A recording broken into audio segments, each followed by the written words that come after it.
오늘 본문의 핵심이 무엇일까요? 본문의 핵심은 언약을 체결했다는 거죠. 하나님께서 출애굽을 시킨 이스라엘 자손들을 시내산 아래로 불러 모으시고 언약을 수립하는, 이게 오늘 본문의 핵심이죠. 하나님께서 언약하실 때 언약의 핵심이 무엇인지 우리가 잘 알죠. 언약의 핵심, 하나님께서 하나님이 되겠다, 하나님 노릇해 주겠다 하시는 것, 너희는 순종하라 하는 거죠. 언약의 핵심을 우리가 늘 염두에 두고, 하나님은 하나님 노릇해 주시겠다는 것이고, 거기에 아멘 하는 자들은 순종하는 이 관계가 이제 언약의 관계이죠. 하나님께서 이스라엘 자손들과 이런 언약 관계를 맺는 것이 오늘 24장의 핵심입니다. 언약을 맺었다. 언약이 체결됐다. 이게 뭘까요? 이건 교회가 수립이 되었다. 교회가 형성이 되었다 하는 거죠.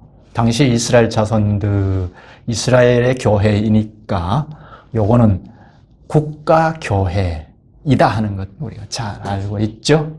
우리가 너무나 잘 아는 하나님의 언약이 아브라함과 맺은 언약이잖아요.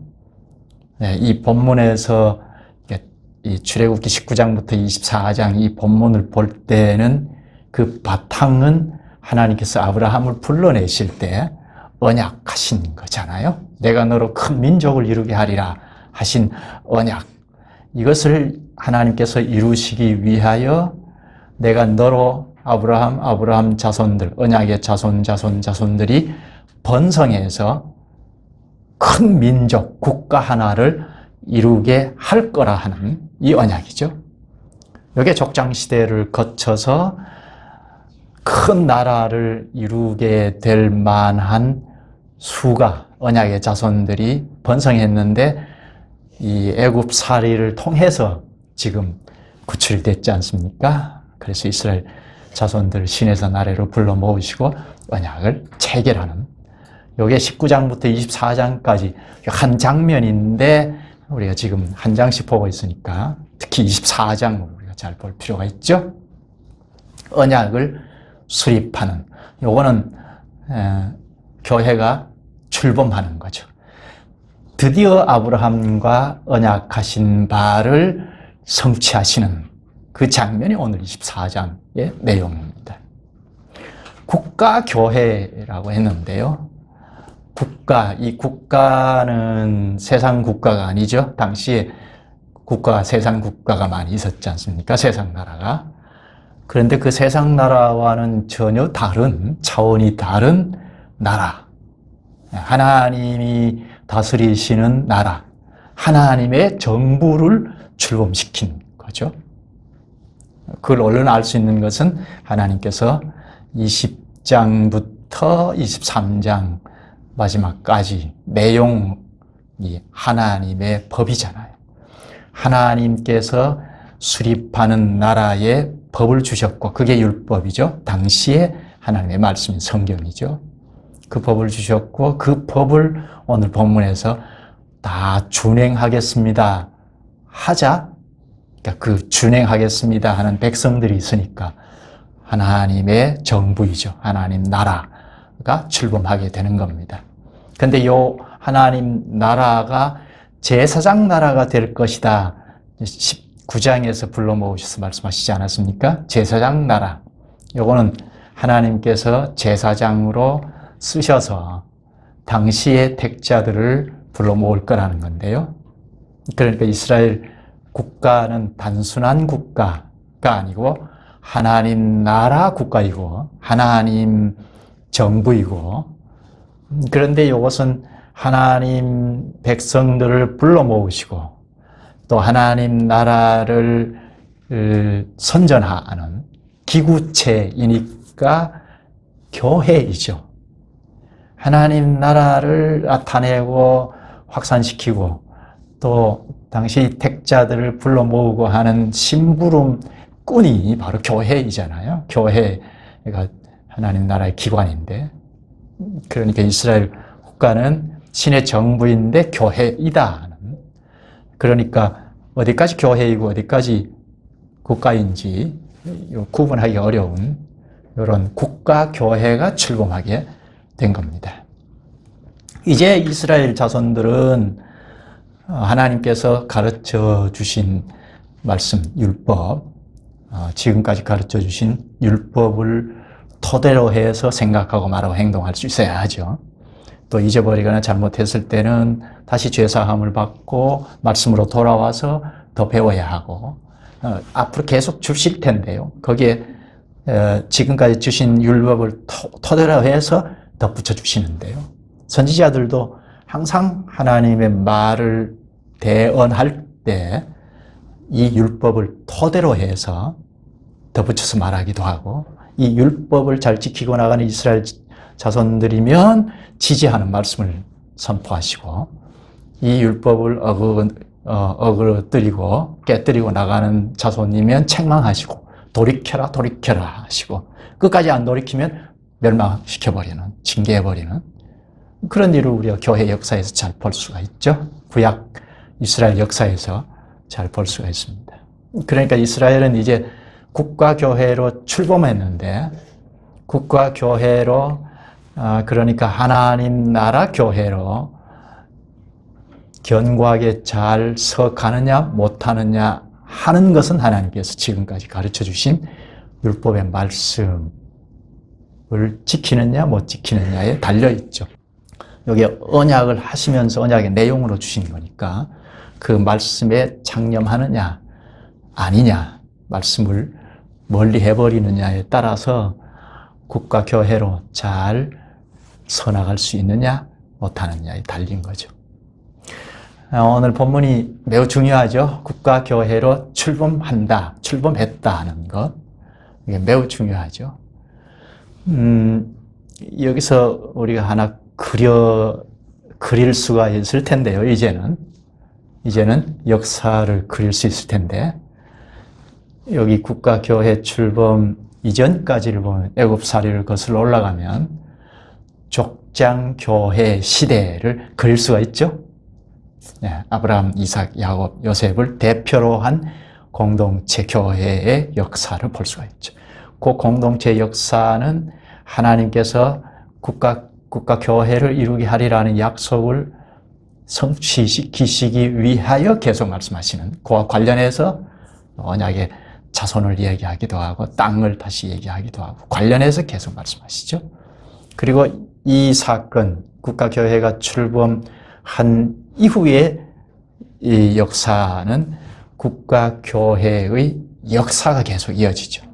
이게 구약교회를 구약 역사를 관통하는 겁니다. 신약까지 연결이 되죠. 요 역사 의식을 가지고 성경을 보면 성경을 바르게 볼 수가 있죠. 여기에서 벗어나서 성경을 바라보게 되면 잘못 보게 됩니다.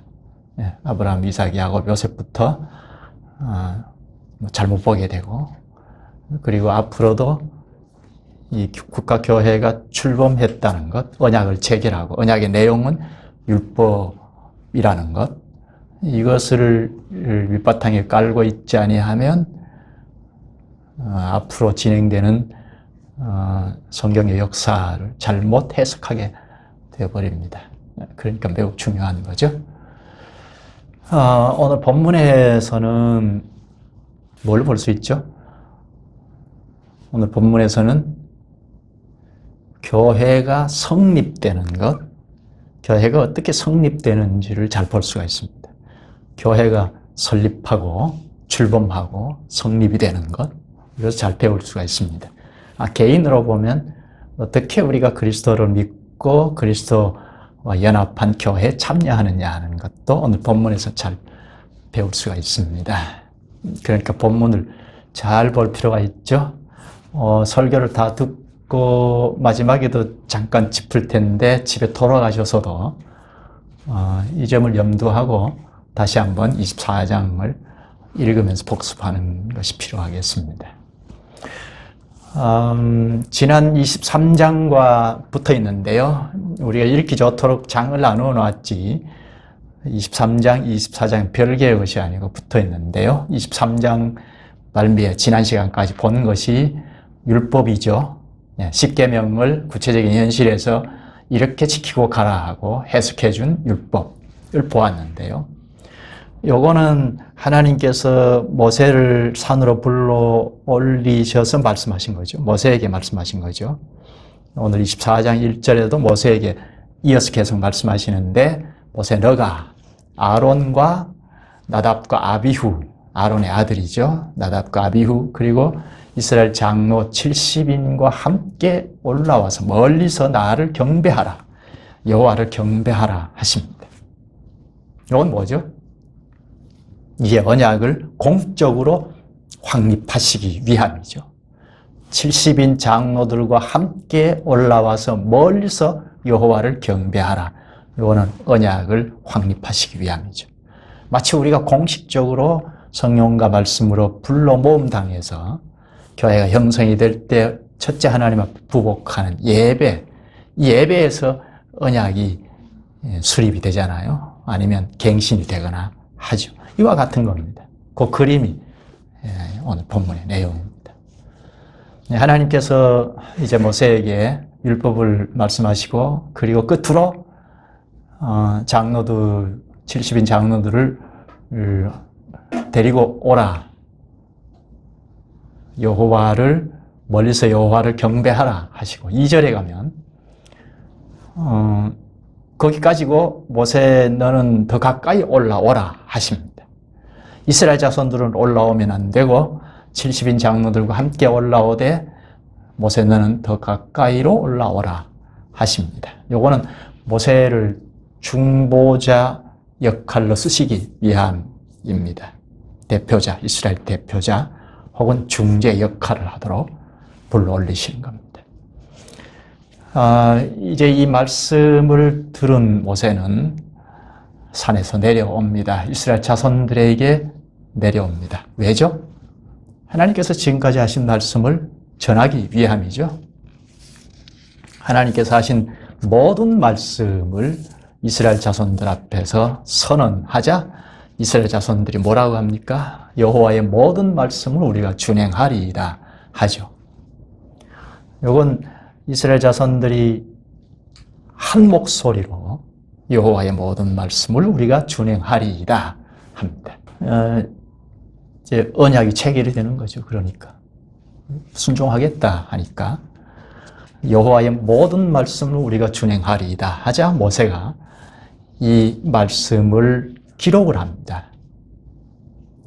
이 여호와의 모든 말씀을 기록하고 4절이죠. 이른 아침에 일어나 산 아래에 제단을 쌓고 이스라엘 12지파대로 12기둥을 세우고 모세가 여호와의 모든 말씀을 기록했다.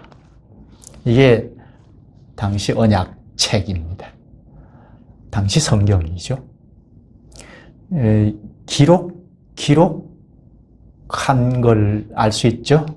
우리가 지금 성경도 구두로 한 말씀을 쭉 기록해서 지금 66권이 우리에게 주어졌는데요. 언약의 내용이죠. 이게 언약의 책인데 당시의 언약책 성경은 모세가 지금 구두로 이스라엘 백성들에게 하나님이 가르쳐 주신 말씀을 다 전한 그걸 기록을 했습니다. 이 책에 기록을 했으니까 언약책, 언약서인데요. 이걸 오류가 없도록 하나님께서 간섭하셨습니다. 모든 성경이 이런 방식으로 기록했는데요. 사람이 기록했지만 모든 성경은 하나님의 감동으로 된 것으로 하죠. 하나님께서 관여하셔서, 성령 하나님께서 관여하셔서 마치 창세기 2장에 하나님께서 최초 사람 아담을 만드실 때와 같은데요. 흙을 빚어놓고 호흡을 후 하고 불어넣으시니까 사람이 됐다고 하잖아요. 생명이 됐다 하는데 그와 같은 그 동사가 지금 성경을 기록할 때 후 하고 호흡을 불어넣는 동사와 같은 겁니다.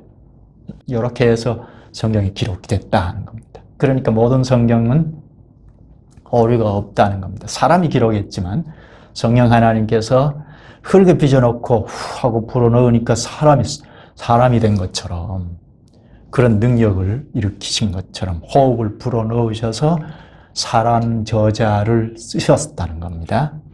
그 사람에게 있는 지식, 건강, 그 사람에게 있는 환경, 상황들을 다 유기적으로 쓰셔서 오류가 없도록 기록하셨다는 겁니다.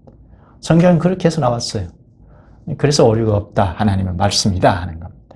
이 말씀을 바르게 잘 읽거나 배언하면 성령께서, 이거는 말씀, 살아있는 말씀이 되어서 성령께서 쓰셔서 우리 인식에서부터 안착하게 하고 생각을 바르게 갖게 하고 말하고 행동하게 하시는 겁니다.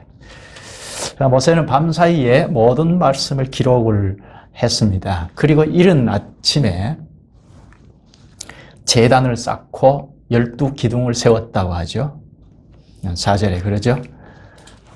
제단은 본래 하나님께서 임재하시는 곳인데요. 임재의 상징이 제단이죠. 임재하시는 하나님과 이스라엘이 공적으로 언약을 체결하기 위하여 모세가 제단을 쌓았습니다. 왜 제단을 쌓을까요? 하나님이 임재하시는 곳이라고 했는데 왜 제단을 쌓죠? 이 말을 지금 사용하면 안 되죠. 지금 제단 쌓는다고 하면 안 되고 당시로 돌아가서 지금 보는데, 이 제단은 짐승을 잡는 곳이잖아요. 짐승을 왜 잡죠? 하나님과 언약 관계를 맺기 위함인데,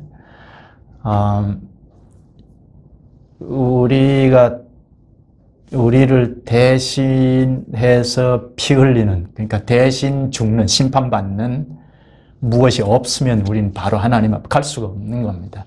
근데 당시에는 중보자이신 예수 그리스도께서 오시기 전이니까 하나님이 예수 그리스도와 같은 모형 짐승을 지정해 준 짐승을 대신 잡는 거죠. 그 대신 잡는 장소가 제단인데요.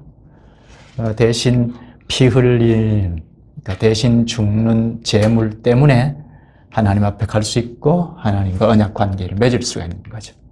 그래서 모세가 중보 역할을 하면서 제단을 만드신 겁니다.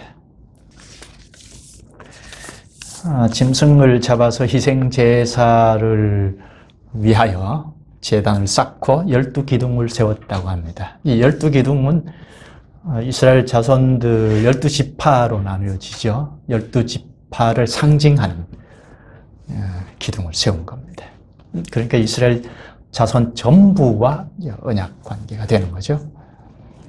모세가 제단을 쌓고 12기둥을 세우고, 그리고 5절을 보면요, 이스라엘 자손의 청년들을 보내어 여호와께 서로 번제와 화목제를 드리게 하고, 번제와 화목제, 번제는 하나님 앞에 전적인 희생을 뜻하고, 화목제는 하나님과 화목을 상징합니다. 모세가 제사를 집례하는데요, 예배를 집례하는데 청년들을 시키죠. 당시는 제사장 제도가 아직 시작 안 됐기 때문에 청년들이 모세를 도와서, 그러니까 소를 잡는데 쉽게 잡을 수 있도록 청년들이 모세를 도와서 번제, 화목제, 제사를 드릴 수 있게 했습니다. 당시의 예배이죠. 6절에 보면 모세가 피를 가지고 반은, 그러니까 짐승을 잡았으니까 그 피를 가지고 반은 양푼에 담고 반은 제단에 뿌리고 합니다. 피를 양쪽으로 나누어서 양푼에 담아놓고 반은 제단에 뿌렸습니다. 요거는 피를 놓고 언약을 맺고자 하는 건데요. 사람과의 관계도 약속을 맺기 위해서 무슨 징표를 나누는 것처럼 하나님께서 이스라엘과 언약을 체결하기 위하여 대속의 피인 짐승의 피를 놓고 언약을 맺는 겁니다. 피 절반을 제단에 뿌리고 7절에 보면 언약서를 가져다가 백성에게 낭독합니다. 그러자 백성들이 한 목소리로 여호와의 모든 말씀을 우리가 준행하리이다 합니다. 하나님 앞에 대속의 피를 뿌리고 언약서를 낭독하자.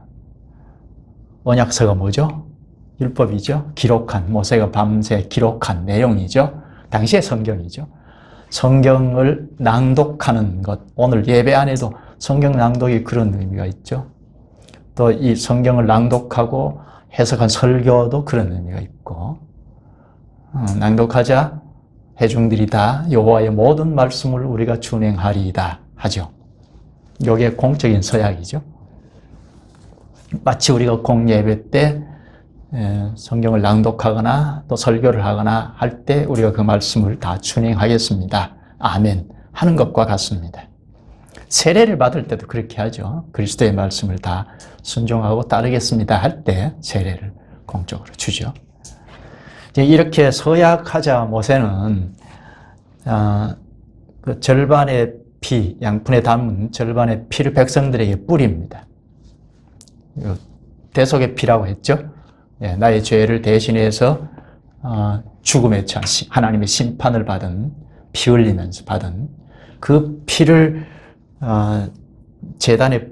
모세가 제단에 뿌리고 백성들에게 뿌렸다고 합니다. 제단은 하나님 임재가 있는 곳이잖아요. 그러니까 하나님께 뿌렸다, 백성들에게 뿌렸다, 그렇게 되죠.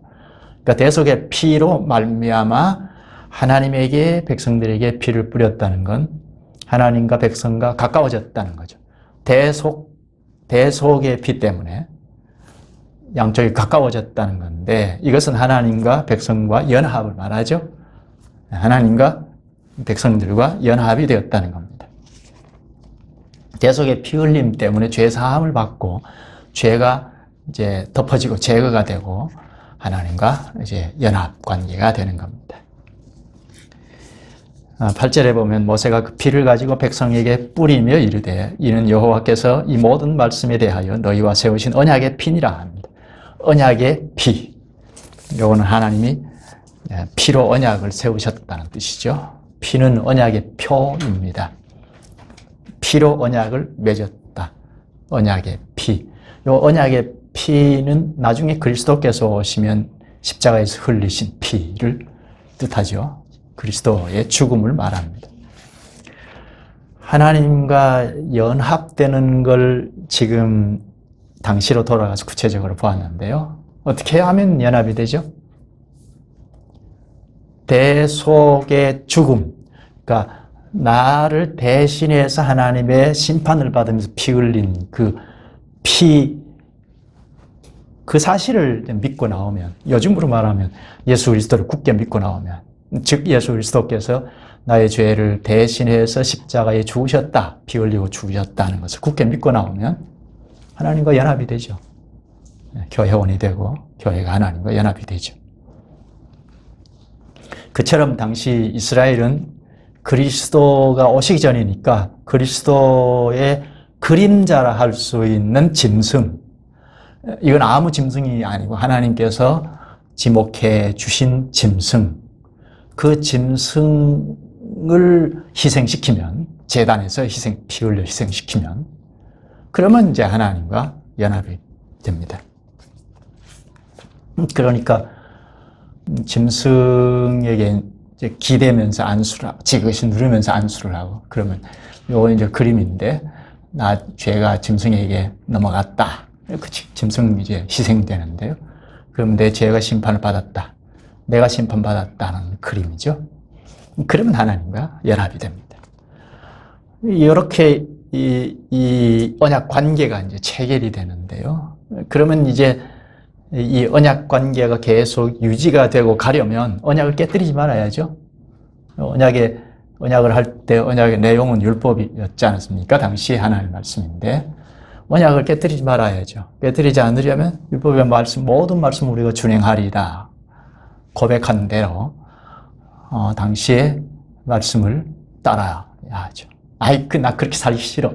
나 이렇게 내 방식대로 살면 언약을 깨뜨리는 거죠. 그렇게 되면 죽음에 이르죠. 예. 하나님의 언약은 그냥 해본 것이 아니고 확실한 거니까 그 언약 관계에서 언약을 깨고 나가면 죽음 처하죠. 하나님이 만약인데 이거는 하나님이 언약을 안 지키신다. 그럼 하나님이 피 흘리고 죽어야 한다는 건데요. 그럴 리는 없고 언약의 대상자인 백성들이 그 언약을 깨뜨리고 나가면 피 흘리고 죽으며 처한다는 겁니다. 이건 이스라엘 역사에서 잘 보여주고 있죠. 그냥 마냥 뭐 세상 국가처럼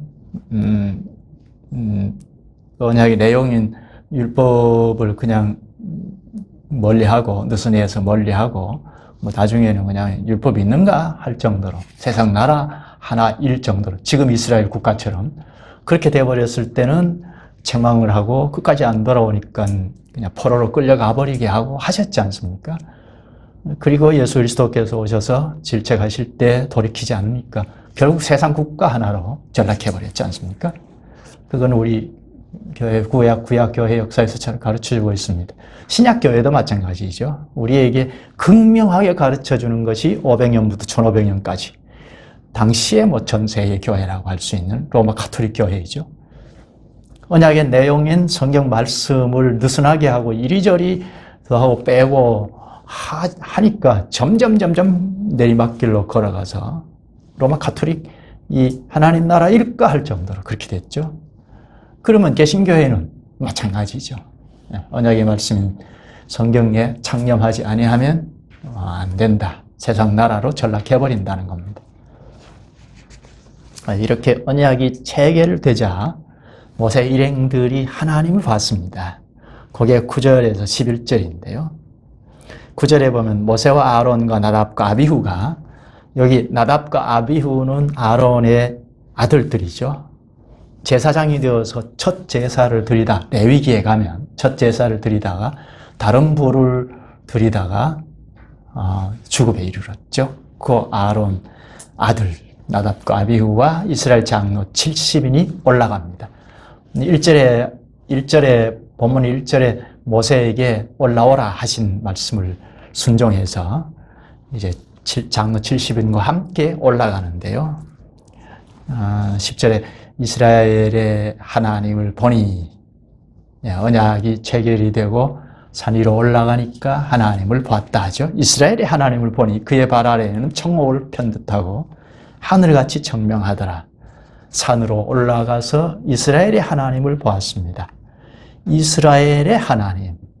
지금까지 이스라엘 자손들이 믿는 하나님은 어떤 하나님으로 알고 있었죠? 우리 창세기 보면서 보았죠. 아브라함의 하나님, 이삭의 하나님, 야곱의 하나님, 조상의 하나님으로 알고 고백했죠. 근데 여기서는 이스라엘의 하나님이라고 하죠. 우리의 하나님이라는 겁니다. 우리의 하나님으로 알고 지금 말하는 거죠. 여기 하나님을 보았다는 것은 그분을 보면 뭘까? 그분의 영광을 보았다는 겁니다. 그분을 볼 수가 없죠. 보면 죽으니까. 하나님의 영광을 보았다. 혹은 하나님의 형상을 보았다. 혹은 하나님께서 이제 성막을 짓고 나면 거기에 영광의 구름으로 임재하시는데 뭐 그런 광경을 보았다고 할 수 있고 하나님의 임재하시는 장소를 보았다고 할 수도 있습니다.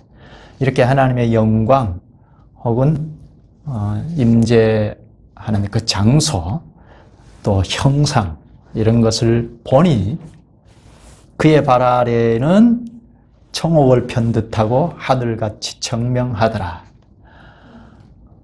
발 아래에는 청옥을 편듯하고 청옥이 뭐죠? 청옥. 보석이죠. 보석. 순결을 상징하는 보석이라고 해요. 그런데 하나님의 거룩함을 뜻하는 것 같습니다. 사람은 도무지 가까이 할 수 없는. 얼마나 거룩하면 마치 청옥을 편 듯하고 합니다. 보석을 길에 쫙 깔았다는 겁니다. 포장한 것처럼 쫙 깔아놓은 것 같이 그걸 하늘같이 청명하더라 합니다. 영광스러운 하나님을 이렇게 보았다는 겁니다. 영광스러운 하나님을 보고 그 앞에서 먹고 마셨습니다. 11절입니다. 하나님이 이스라엘 자손들의 존귀한 자들에게 손을 대지 아니하셨고 그들은 하나님을 뵙고 먹고 마셨더라. 당시 음식을, 하나님 앞에서 음식을 먹고 마셨다는 것은 언약을 체결하는 방식입니다.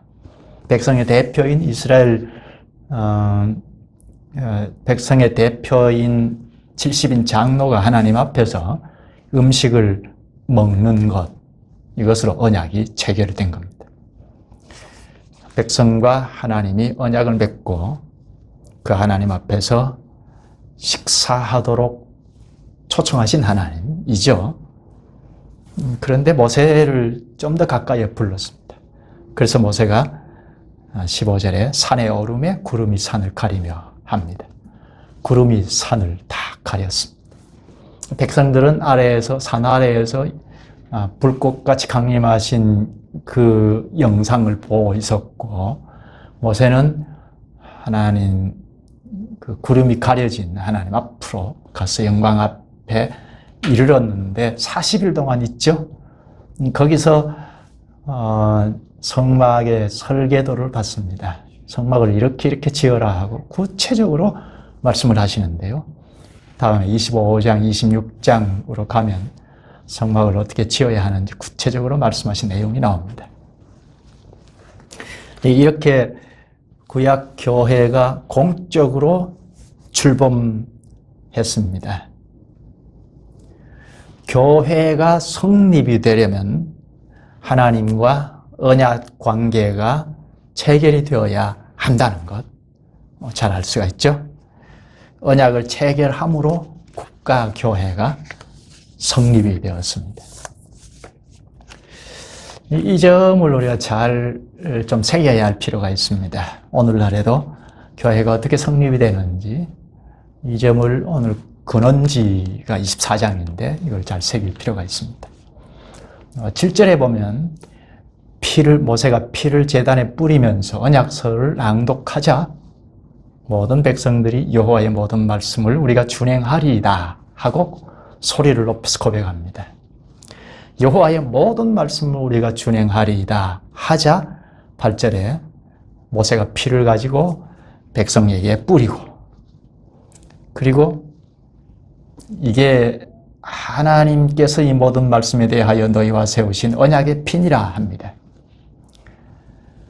앞에서 말한 것처럼 제단에 뿌리고, 제단은 하나님의 임재를 상징하는 곳이라고 했죠. 그러니까 하나님 앞에 뿌리고, 그리고 백성들에게 뿌리고, 요거는 대속의 피로 말미암아 백성과 하나님이 가까워졌다는 거죠.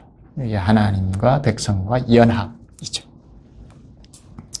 공적으로 이제는 언약민이 되었다는 겁니다. 이제 하나님과 뗄 수 없는 관계가 되었다는 겁니다. 그러면 이제 교회가 성립이 되죠. 이게 오늘 교회가 성립이 되는 것과 똑같습니다. 이제 교회가 어떻게 성립이 되죠? 오늘 교회가 어떻게 성립이 되죠? 우리 같이 예수 믿으니까 교회 설립하자. 그래서 설립 예배를 드리면 교회가 성립이 됩니까? 여기 반드시 이제 예배 때 언약이 체결되는 것. 언약 체결, 여기 이제 반드시 있어야 하죠. 언약을 수립할 때는 대속의 피로 언약을 수립하죠.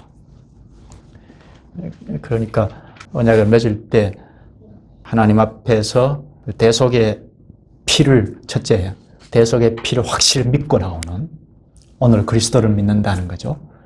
믿고 나오는 그리스도의 대속의 피를 굳게 믿는, 이게 뭐죠? 나 예수 믿어. 잘 하잖아요. 나 죄 때문에 십자가에 죽으신 것 믿어. 대속을 믿어. 그게 뭐예요? 뭐죠? 오늘 본문에서 여호와의 모든 말씀을 우리가 준행하리이다. 이게 현실이에요. 나 그리스도를 믿어. 당시 오늘 본문으로 돌아가면 여호와의 모든 말씀을 우리가 준행하겠습니다. 이게 그리스도를 믿는 현실입니다. 그리스도를 믿는다는 달랑 몇 마디 말 가지고 나는 이제는 구원의 백성이야. 그게 아니고 여호와의 모든 말씀을 내가 준행하리이다. 우리가 준행하리이다. 이건 개별적이 아니고 하나님과 우리라는 교회 공동체와 형성되는 고백이죠. 여호와의 모든 말씀을 따르겠습니다 하는 고백으로 비로소 이제 언약이 체결이 되고 교회가 성립이 되죠. 교회가 무엇인지는 우리가 잘 알죠. 기본적인 것, 핵심적인 것은 그리스도를 믿고 나오는 자들이 그리스도와 연합한 연합체, 그리스도와 연합한 연합체.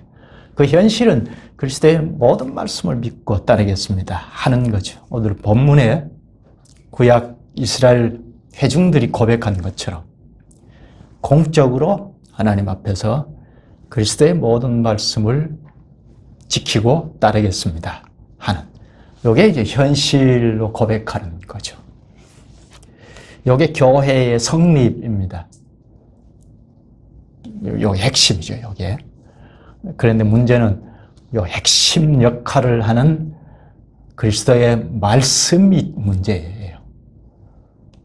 첫째는 말씀을 대언하는 것이 문제이고, 체계적으로, 전체적으로 대언하는 것이 문제이고, 또 대언한다 하더라도 우리 회중들이 그걸 적당하게 생각해버리고 하는 것이 문제이죠.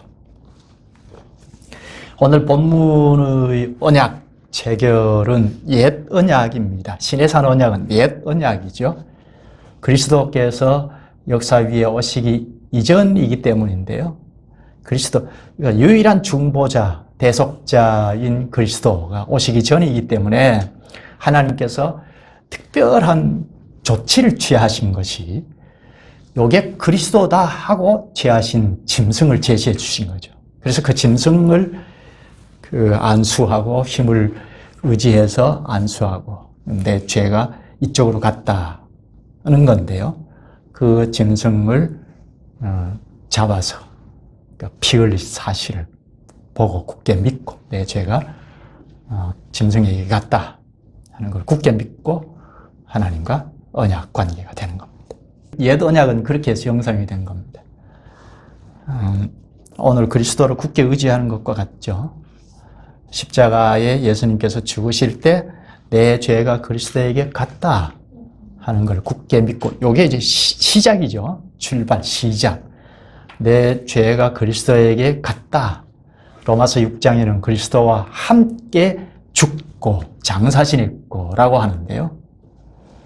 그러니까 이제는 그리스도와 함께 십자가에 죽고 장사지냈다. 확실히 죽었으니까 이제는 나는 내가 하는 것은 없고 그리스도만 따르는 걸 말하죠.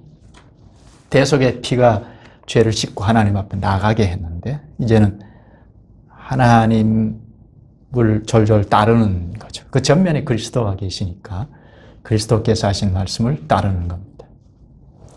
당시 이스라엘 자손들은 어린아이를 상대해서 가르치듯이 처참하게 흘리는 짐승의 피를 보게 하셨죠. 짐승의 피를 보고 믿음으로 하나님 앞으로 나오면 하나님께서 받으시고 언약을 체결됐죠. 너는 저 짐승의 피 흘림 대신에 죄사함 받았다 하고 언약민을 삼으시는 거죠. 그때부터 하나님의 언약에 매여서 살죠. 그 현실은 여호와의 모든 말씀을 준행하겠습니다 하는 거잖아요. 그게 현실인데 이렇게 맺은 것이 옛 언약입니다. 그런데 우리가 맺은 것은 새 언약이죠. 새 언약은 하나님께서 정하신 짐승, 그 짐승의 실체로 오신 예수 그리스도, 그 그리스도께서 피 흘려서 죽으심으로 세워졌습니다. 그리스도께서 십자가의 대속 사역을 하셨는데 이미 나와 전혀 상관없이 이미 2000년 전에 십자가에서 대속 사역을 다 이루어 놓으셨다는, 단번에 다 이루어 놓으셨다는, 이건 영원한 언약이죠. 변치 못할 언약이죠.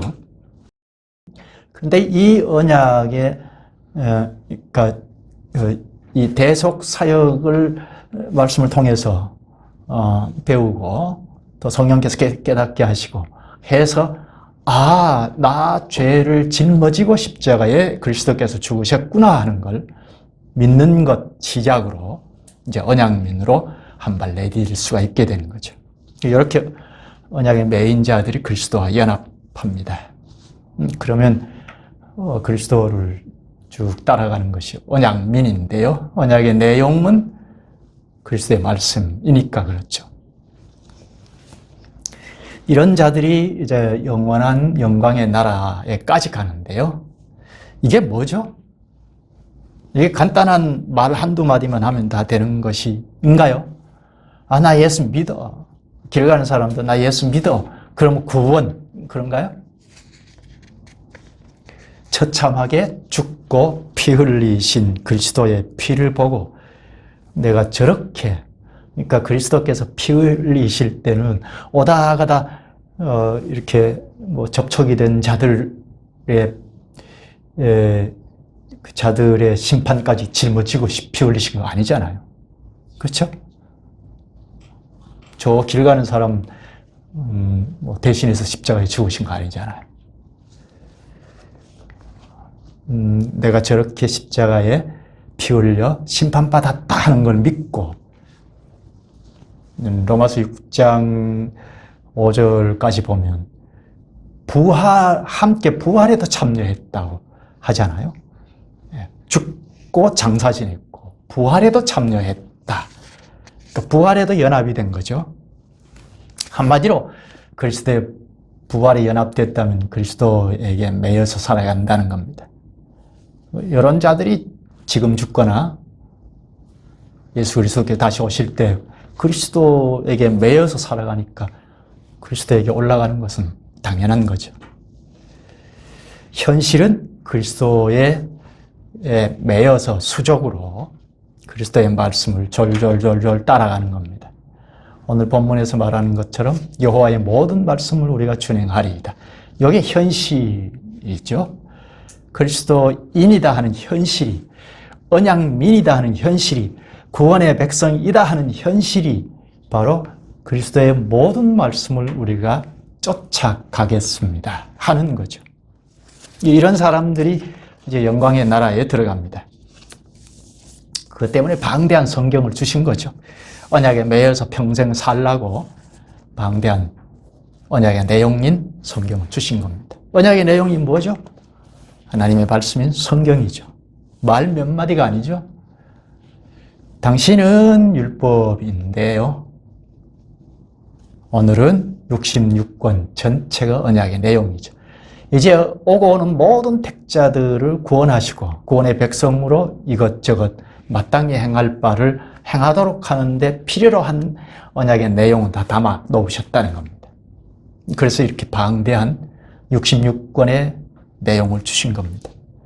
평생 이 말씀에 매여서 살아가도록 하신 겁니다.